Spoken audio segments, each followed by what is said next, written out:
Nisu tako dobro pripremljeni kao naše jedinice. Možete li reći broj i klasifikaciju? Naoružanje je bilo automatsko, to su bili puškomitraljezi, snajperi, Thompsoni, Magnumi, TT-ci od kraćeg naoružanja.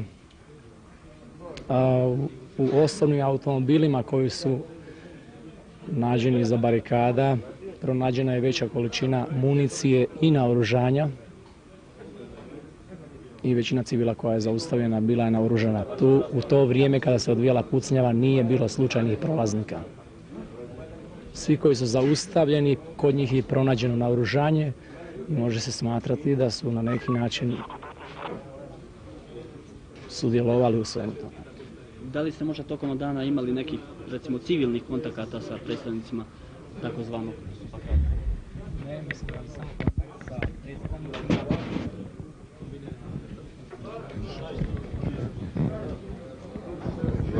Čekaj kad ti ja kažem. Moram malo ostaviti prostora. Možeš. Vojska je stacionirana na ulazu u selo Mukinje. Očekuje se otprilike isti scenarij kao u Pakracu. JNA pravi koridor između dvaju suprotstavljenih strana. Na uviđaj je oko 16 sati došao i istražni sudac iz Karlovca Juraj Boljkovac. Evo izjave zapovjednika Sve ponovo. Daj koji put pogledaj u kameru. Ide kamera. Vojska je stacionirana na ulazu u selo Mukinje. Očekuje se ponavljanje otprilike istog scenarija kao i u Pakracu. JNA zauzima koridor između dvaju suprotstavljenih strana. Oko 16 sati na uviđaj na Plitvice došao je i istražni sudac iz Karlovca Juraj Boljkovac. Evo i izjave zapovjednika posebne jedinice Ministarstva unutrašnjih poslova Republike Hrvatske.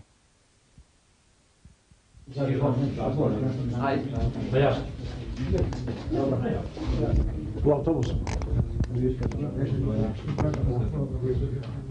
Evo mi smo zadovoljni s njihovim Hvala. Nije lako ovo, ali ovo će doći da... Jedno smo htjelo.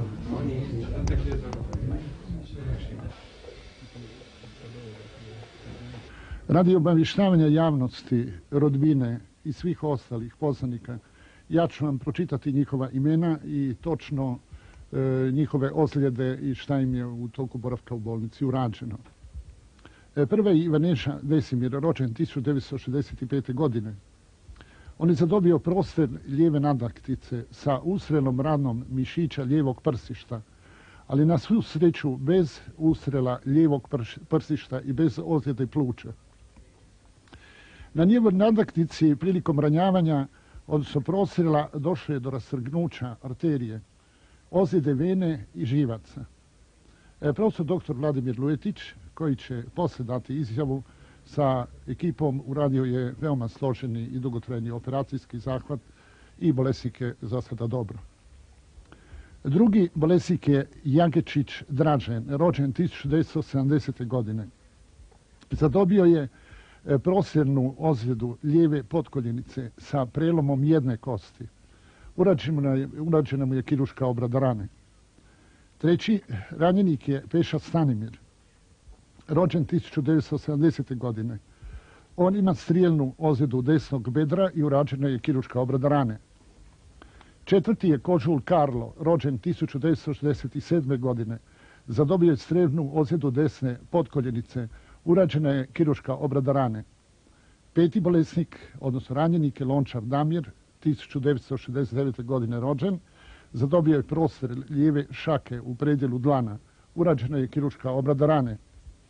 Šesti je Lovrić Tomislav, rođen 1961. godine. Zadobio je ulegnuće desnog ručnog zgloba i urađena mu je sadrena longeta. Sedmi je Aga Zlatko, rođen 1970. godine. On ima kontuzijonu ozljedu lijeve nadlaktice i urađena mu je imobilizacija. Po operaciji bolesnik je zadovoljavajuće, pri svijesti, razgovara, miče rukom, pulsevi su prisutni, nadamo se najboljemu ukoliko se ne razvije infekcija. Da su dva ranjenika primljena na kliniku za traumatologiju u Draškovićevoj i to Horvatić Branko i Kovačević Jozo. Kod obojice se radi o prostrijelu stopala i oni su izvan životne opasnosti. Zatim bi naveo 3 ranjenika koji su smješteni u Šimunskoj bolnici, a to je Rapajić Nikola sa jednom težom ozljedom glave, točnije baze lubanje u dosta teškom stanju. Zatim Tintor Dalibor i Svilar Luka sa lakšim ozljedama. Prognoza ove dvojice je dobra.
Through these fields of destruction, baptisms of fire, I've witnessed your suffering as the battle reached high, and though it happened so bad, in the fear and alarm, you did not desert me, my brothers and I.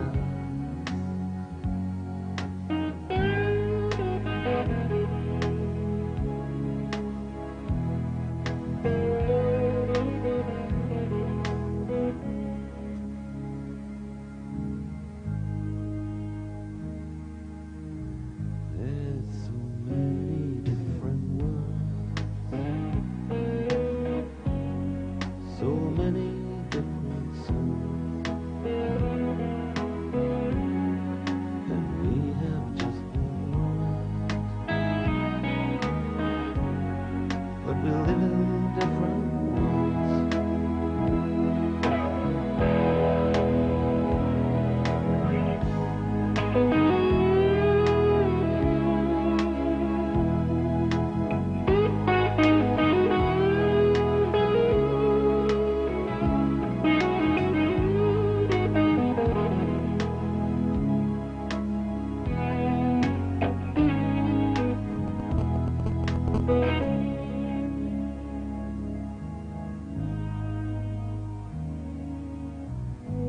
Now the sun's gone to hell,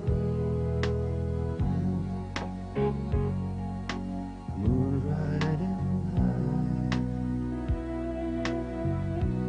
Let me bid you farewell.